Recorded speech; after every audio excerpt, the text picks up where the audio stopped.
মোরলা মাছের টক বানাবো, তার জন্য এখানে আমি মোরলা মাছ কিনে নিয়ে এসেছিলাম আজ বাজার থেকে। টাটকা টাটকা মোরলা দেখে কিনে নিয়ে চলে এসেছি। দেখো, তাই এখান থেকে আমি কিছুটা অনেকটাই মোরলা মাছ ছিল, 500 গ্রাম নিয়ে এসেছি মোরলা মাছটাতে। এত তো মোরলা মাছ লাগবে না টক করতে, তাই এখানে আমি অল্প কিছু মাছ বেছে ধুয়ে নিয়েছি আর নুন হলুদ মাখিয়ে নিয়েছি।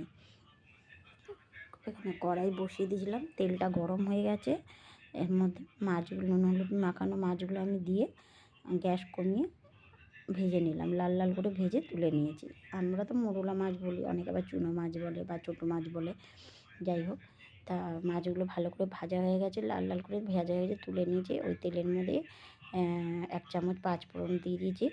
দিয়ে আলুগুলো দেখো আমি চৌকো চৌকো করে কেটেছি, পাতলা পাতলা চৌকো চৌকো করে কেটে নিয়েছি। এগুলো আমি ভালো করে নুন দিয়ে লাল লাল করে ভেজে নেব। আর এখানে আমি তেঁতুল ভিজিয়ে রেখেছিলাম, তেঁতুলটা আমি ভালো করে দেখো চটকে চটকে জল দিয়ে চটকে ভালো করে ছেঁকে নিয়েছি। কেন দানা আর খোসাগুলো তো দেওয়া যাবে না, এগুলো মুখে পড়লে ভালো লাগবে না খেতে, এর জন্য এগুলো আমি ছেঁকে নিলাম। এবার দেখো আলুটা ভালো করে ভাজা হয়ে গেছিলো, তারপর আমি একটু হলুদ দিয়ে দিয়েছিলাম, হলুদ দিয়ে আবারও ভালো করে নেড়ে চেড়ে নিয়েছি।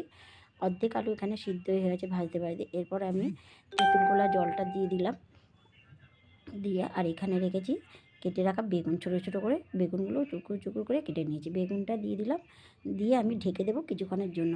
টকটা ভালো করে আলু বেগুনের সঙ্গে সিদ্ধ হয়ে যাবে, আর আলুগুলোও সিদ্ধ হয়ে যাবে, বেগুনটাও সিদ্ধ হবে।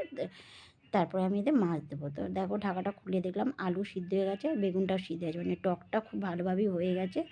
এরপরে আমি ভেজে রাখা মাছগুলো দিয়ে দিলাম এর মধ্যে, দিয়ে আবারও 10 মিনিট ফুটিয়ে নেবো মাছটা, যাতে মাছের মধ্যে টকের ঝোলটা ঢুকে যায়।